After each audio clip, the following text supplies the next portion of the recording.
Donc là, ce que je vous propose, c'est un balayage rapide de A à Z de ce qu'on va voir sur 5 sessions. Donc c'est vraiment, vous prenez ça comme une vue, un zoom très large, une vue globale, un zoom très large. Et puis cet après-midi, on va zoomer de près à nouveau. Donc dans la tradition chinoise, tout émane de ce qu'on va appeler le qi. Le qi est une énergie de vie fondamentale qui anime tout ce qui existe, aussi bien les matières inanimées que animées. Cette énergie de vie est considérée intelligente. Inanimée. Oui. Les matières animées et inanimées, sans animation. Une table, une pierre, la lune est considérée animée d'énergie de vie, de qi, est considérée vivant. C'est une des différences avec l'Occident, où n'est vivant, quelle est la définition de quelque chose de vivant en Occident? Quelque chose qui bouge. Le vent bouge. Est-ce que le vent est vivant?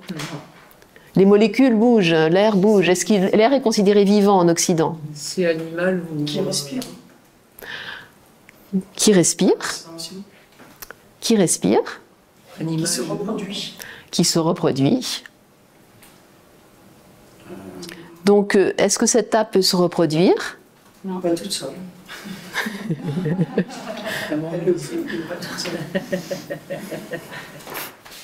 Ben, avec une autre table, c'est ça? Ils se mettent ensemble, c'est bon, ça va donner un petit bébé table. Ah bah bravo Catherine. Donc en Irlande, c'est chaud, hein. C'est chaud chez les tables. C'est après la bière, ça. Non, je pensais à l'action humaine. Donc en Occident est considéré vivant ce qui peut se reproduire. Donc une bactérie peut se reproduire. Donc une bactérie est considérée vivante parce que ça se divise. C'est une des plus petites unités de vie, hein, c'est la bactérie, c'est une cellule. La cellule est considérée l'unité de vie fondamentale dans notre corps, en biologie occidentale. Et donc une bactérie, c'est une cellule.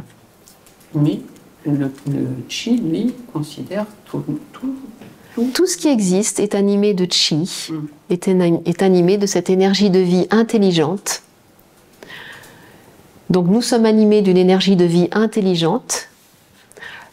La biologie nous le prouve.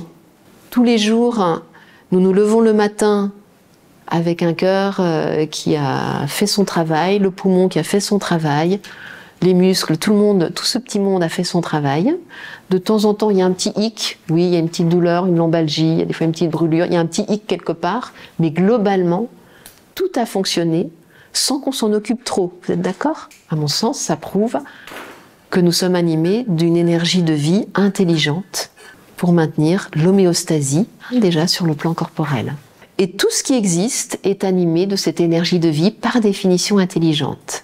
La Lune, qui n'est qu'un amas de cailloux, donc de matière inerte, dans la tradition chinoise, elle est considérée vivante.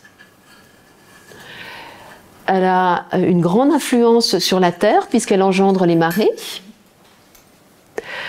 Et d'après la tradition chinoise, c'est la Lune qui rend les femmes fécondes. Donc si l'humanité existe, si nous avons des enfants, et si l'humanité se perpétue, c'est grâce à l'énergie de la Lune. Elle a une influence sur l'élément eau, sur les marées, et elle a une influence sur notre élément eau à l'intérieur de nous-mêmes, surtout chez la femme, le principe yin, et elle va permettre les cycles, l'ovulation, les règles, l'ovulation, les règles. Donc elle est loin d'être un astre inerte. Elle est animée d'intelligence, de qi, hein, d'une énergie de vie intelligente.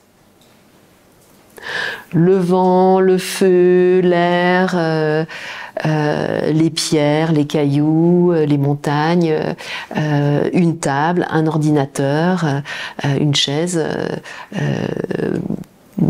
voilà, tout ce qui est même de la fabrication de l'homme, d'accord, une table, une chaise, etc., est considéré animé de chi, donc vivant. Tout ce qui est constitué d'atomes est par définition vivant dans la tradition chinoise. Les atomes sont perpétuellement en mouvement, il y a tout un équilibre entre le noyau et les électrons, vous savez, les protons, les électrons, le pôle plus, le pôle moins, le yin et le yang finalement. Il y a tout un équilibre là-dedans qui fait que toute la diversité de la matière existe, du plus solide au plus éthéré. Et c'est grâce à toute cette chimie, hein, cette activité atomique. Et donc c'est le chi, hein, c'est ce qu'on va appeler le chi. Si on veut le traduire en Occident, on peut dire c'est l'activité des atomes atomiques, qui est bien actif. Hein. On voit bien les mouvements de yin et de yang, d'attraction, de répulsion, etc. Tout ce mouvement-là, et c'est la base de notre matière, de tout ce qui existe, de notre corps, mais de tout ce qui existe. Voilà, la correspondance occidentale, hein, ce serait les atomes pour ce chi. Ce chi loge dans le ciel antérieur, une dimension hors espace-temps. Sans forme, la forme n'existe pas et le temps n'existe pas. C'est là où loge ce chi, cette énergie de vie. Cet espace qu'on appelle donc le ciel antérieur, antérieur à la création, antérieur au monde des formes. Donc si le temps n'existe pas, qu'est-ce qui règne dans le ciel antérieur? L'éternité. Si la forme n'existe pas dans le ciel antérieur, qu'est-ce qui règne? Le néant. L'illimité. Ou le néant. Donc c'est l'éternité, c'est l'illimité, c'est l'infini, c'est le tout, ou c'est le néant, c'est le rien, c'est le zéro. Soit tout, soit rien, ça revient au même.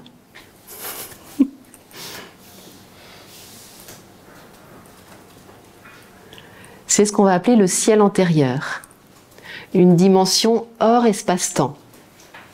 Mais cette dimension, même si elle ne fait pas partie de notre vie ici, du monde des formes, c'est une dimension qui l'imprègne quand même, hein, qui influence ce monde des formes.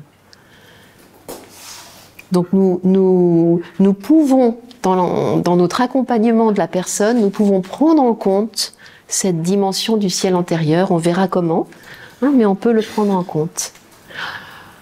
C'est en quelque sorte notre dimension spirituelle. Hein, c'est ce qu'on va appeler la dimension spirituelle dans notre société, mais j'aime pas trop le mot spirituel parce que on peut mettre plein de choses différentes. On peut se considérer spirituel parce qu'on parle aux anges, aux êtres de lumière, alors que non, il ne s'agit pas d'anges et d'êtres de lumière, il s'agit d'une dimension qui n'est pas soumise au temps et à l'espace. Vous avez peut-être, des fois dans des états modifiés de conscience, vous avez peut-être senti un espace en vous avec un sentiment d'éternité, ou parfois dans les états modifiés de conscience, l'impression de ne plus se sentir exister de manière séparée par rapport aux autres, mais d'avoir un sentiment de ne faire qu'un.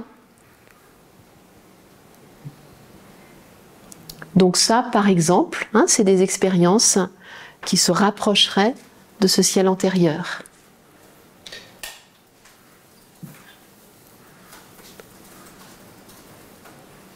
Il y en a qui prennent des drogues pour sentir ça. Dommage, parce qu'ils bousillent leur santé physique. Donc en tout cas, ça c'est le ciel antérieur. Et le ciel postérieur, ça va être le monde des formes. Dès qu'il y a une forme, on est dans le ciel postérieur. Donc ici, il y a la forme. Nous avons pris forme à travers un corps physique. Dès qu'il y a une forme, il y a des limites. On n'est plus dans l'illimité, hein, donc il y a bien des limites.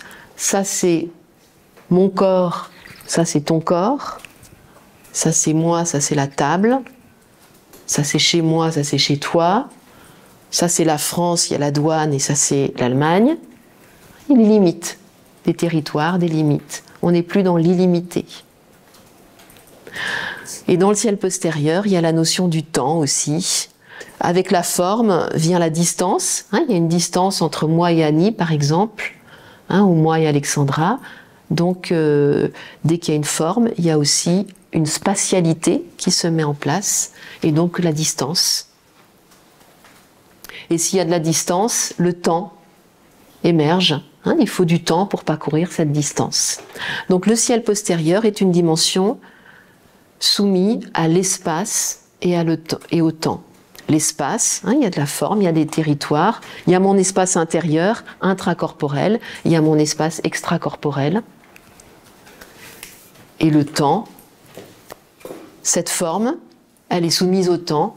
Nous avons été fœtus, bébé, jeune enfant, jeune adulte, adulte mûr, voilà, c'est soumis au temps. Inévitablement, dès qu'il y a une forme, c'est soumis au temps. Dès qu'il y a une forme, il y a naissance, et du coup, il y a le processus des 5 éléments qu'on verra, avec croissance, culmination, maturation et déclin. C'est ce qu'on va appeler le ciel postérieur. Nous avons mis 9 mois pour passer du ciel antérieur au ciel postérieur. 9 mois de vie intra-utérine pour changer de dimension. Pour passer d'une dimension hors espace-temps à ce ciel postérieur, ce monde des formes. Dès les premiers jours, de toute façon, on est déjà dans la forme, au niveau du fœtus. Tu veux dire dès la conception? Les premiers jours de la conception, tu veux dire? Oui. On n'est pas 9 mois, en fait. Oui. On est déjà dans la forme. On est dans un début de forme, mais on est encore très imprégné du ciel antérieur. Toute la vie intra-utérine est organisée en fonction des principes du ciel antérieur. C'est-à-dire des principes d'homogénéité, de constance, où quelque part tout est un. Il y a un début de forme, je suis tout à fait d'accord. Donc le ciel postérieur commence à se manifester, mais avec les critères du ciel antérieur, d'homogénéité. Tu as le placenta, les taux de sucre sont constants, le taux d'oxygène est constant, la température est constante. Tu vois ce que je veux dire? On n'a pas encore le yin et le yang, il n'y a pas encore la polarité, la dualité du ciel postérieur. Pas autant.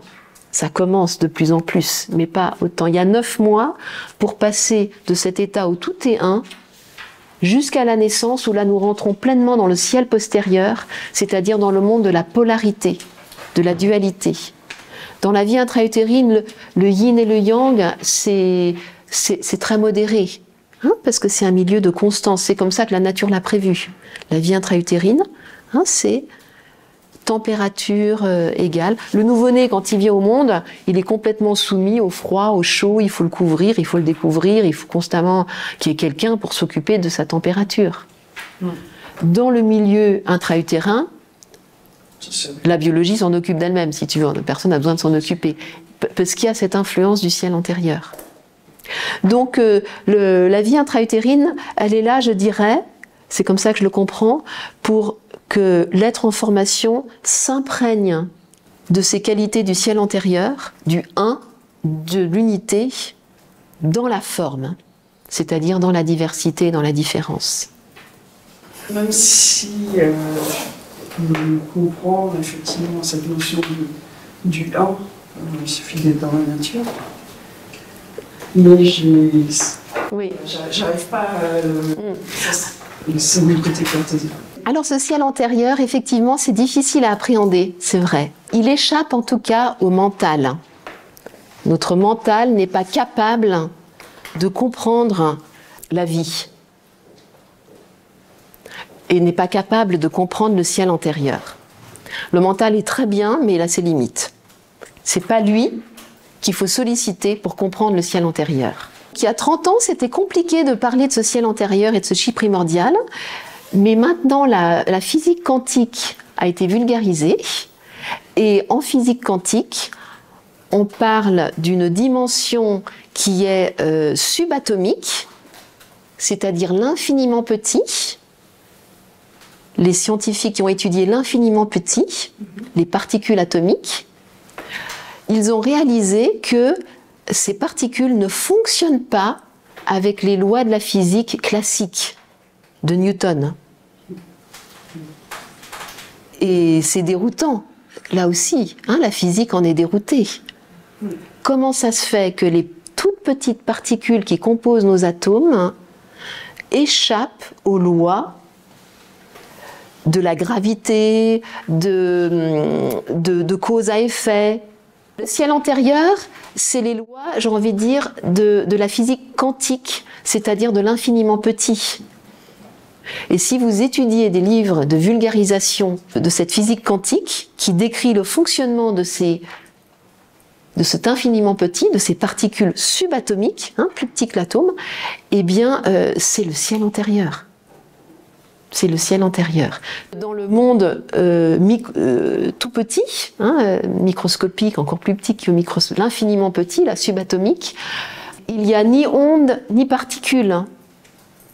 La forme est indéfinissable. Hein. Les deux existent simultanément. C'est ce qu'ils disent, hein. Moi je répète, les deux existent simultanément. C'est ça le ciel antérieur. Il n'y a pas encore de forme. Tout existe potentiellement. Tout existe là de manière potentielle. En physique quantique, ils ont aussi un phénomène, comment il s'appelle encore il porte un nom qui m'échappe. L'intrication quantique. L'intrication quantique. Donc, ils ont divisé une particule en deux. Ils l'ont éloignée, apparemment, ils en ont mis un en Europe et un aux États-Unis. Je ne sais pas comment ils ont fait, d'accord? Enfin, et ils ont chatouillé. Je ne sais pas comment ils ont fait, mais voilà. Dans les livres de vulgarisation, c'est à peu près décrit comme ça. Ils ont chatouillé une particule et ils ont vu que l'autre, de l'autre côté de la planète, réagissait immédiatement, plus vite que la vitesse de la lumière. Or, rien n'est plus rapide que la vitesse de la lumière. Pour le moment, on ne connaît rien de plus rapide. Donc c'est la grosse question qui n'est pas encore résolue. Je ne suis pas une pro, d'accord, mais comme ça, il me semble, à vérifier, d'accord, mais qui n'est pas encore résolue. Comment deux particules éloignées de je ne sais combien de kilomètres peuvent réagir instantanément quand l'une est chatouillée, plus vite que la lumière? Qu'est-ce qui les relie? Comment sont-elles en connexion? Comment savent-elles que l'une est chatouillée et pas l'autre? Donc ça échappe, ce monde des particules échappe aux lois de la physique classique, qui est soumis à la vitesse de la lumière, à la gravité, à ces lois classiques. Et pourtant, ces particules subatomiques, c'est ce qui compose notre matière, c'est la base de notre matière, c'est tous les atomes. Hein. Donc, ces lois qui sont complètement différentes de nos lois habituelles ici, c'est la base de notre vie, et pourtant c'est tellement contradictoire. Donc voilà, scientifiquement, ils sont encore en train un petit peu de chercher, mais ça rejoint vraiment ces notions de ciel antérieur et de ciel postérieur. Donc moi je suis ravie parce que c'est vers les années 2000 que j'ai entendu parler de la physique quantique. Enfin oui, en arrivant en France, un petit peu. En Allemagne, on décrivait le ciel antérieur, on ne le mettait jamais en lien avec la physique quantique. Dans mes études, on ne faisait pas le lien. Je suis arrivée en France, c'est là où j'ai lu un peu des livres, et c'est surtout vers les années 2000, j'ai commencé à écouter des vidéos, alors je me souviens plus lesquelles c'est, mais il y en a vraiment des sympas de vulgarisation. Dès que j'ai un peu de temps et dès que je suis à la retraite, j'ai vraiment envie d'approfondir ça. Je pense que c'est passionnant. Ça montre que ce ciel antérieur est à l'origine de la création, mais il ne fonctionne pas avec les mêmes principes, avec les mêmes lois.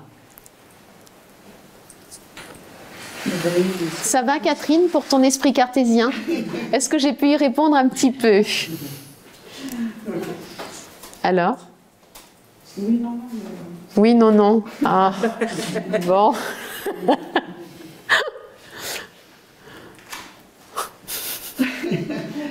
Voilà, tu sais, je les ai aimés. Mais ça vient, ça va marcher. Merci, c'est gentil. Voilà. Tu veux me rassurer, ok. Dans le ciel antérieur, tout est un, où tout est tout, d'accord? Il n'y a pas de distinction, il n'y a pas de différence. Et à partir du moment où nous rentrons dans le ciel postérieur, eh bien, nous accédons à la diversité. Nous sommes chacun, chacune différents, des êtres uniques. Tout ce qui existe, la végétation, la faune, les minéraux, tout, c'est une richesse extraordinaire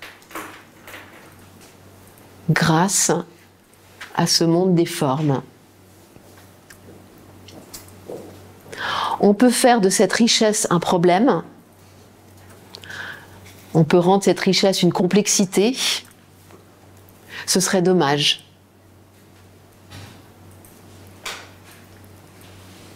Nous sommes chacun des êtres uniques, exprimer notre potentiel spécifique, c'est le cadeau que la vie nous a donné, parce que nous avons pris une forme, une identité propre. Et si on veut nous réduire, si on veut nous uniformiser, oui, nous uniformiser avec la liaison. Non, parce que je vois Catherine qui fronce des sourcils. Je regarde bien Catherine maintenant. C'est mon baromètre. Je vais me mettre là-bas. Si on veut nous robotiser, nous machiniser, c'est contraire aux lois du ciel postérieur. Et pourquoi l'homme passe son temps à vouloir tout mettre dans les mêmes... Parce que c'est quand même plus pratique. L'homme et la femme, non? L'homme avec un grand H. Quel homme? L'humanité cherche à... Ah bon? Quelle humanité? Ah bon? Nous? Je sais pas. Faudrait préciser. L'humanité, pour moi, c'est un peu trop vague. Oui, c'est vrai. Enfin, Parce que je fais partie de l'humanité. Moi, je cherche à vous uniformiser ici. Oui. Vous pensez tous comme moi pour la définition de la réflexologie, d'accord? J'ai fait ça, moi? non, Ok. je suis d'accord avec toi. Donc, c'est pas l'humanité. C'est l'humanité moins Mireille, alors. Ça va, alors. Si tu dis ça, ça va. Je comprends ce que tu veux dire. Je ne trouve pas le mot pour définir certains hommes, Certaines castes. Certaines des castes. Les castes, c'est en Inde, non? Oui. Il n'y en a pas chez nous. Cherchent à... d'autres... Eux, c'est des arriérés à moitié, non? Enfin, Les castes chez nous. hein? C'est notre activité, les castes chez nous. Il y a des castes aussi, mais c'est différent qu'en Inde. C'est ça ce que tu veux dire? Précise, hein, parce que moi, il me faut des précisions. Bon, allez. La fin, je crois. Non, j'ai pas faim, je veux des précisions, c'est tout. Ok. Bon, mais il y a l'odeur du repas. En tout cas, Annie a faim. Non, ça va. Ah, toi aussi, finalement. On pense chacune que l'une l'autre a faim, tu vois. Bon, allez. On va manger quand même. Même si Annie n'a pas faim, moi non plus. Fred a faim. Pose-moi la question. Ça va. Ok. Bon, il y a l'odeur quand même qui stimule les papilles. On se retrouve à 14h. Ouais. Est-ce que, avant de clôturer, comment c'est pour vous déjà ces grandes bases, chi, ciel antérieur, ciel postérieur? Est-ce que ça suscite quelque chose de particulier? Éclairant. C'est éclairant, d'accord? Moi, c'est plutôt plein de questions encore. Enfin, du coup, Plein de questions pour toi plutôt? questionnement derrière. Mais bon, encore. D'accord. Je pense que ça chamboule beaucoup de choses, en fait. Dans notre... Ah oui, ça chamboule. Ah d'accord. Un peu quand même. Ok. D'accord. Bon. Moi, j'aimerais bien voir le lien après avec la réflexologie et les séances que l'on va faire. Je vois pas le lien. Non. Oui. D'accord. Tu veux du pragmatisme, hein, du pratique. D'accord. Du cartésien. Alors, être cartésien, être pragmatique, c'est pas pareil. Hein. D'accord. Mais en tout cas, pragmatique. Hein. D'accord. Ok. Merci. J'espère y répondre cet après-midi.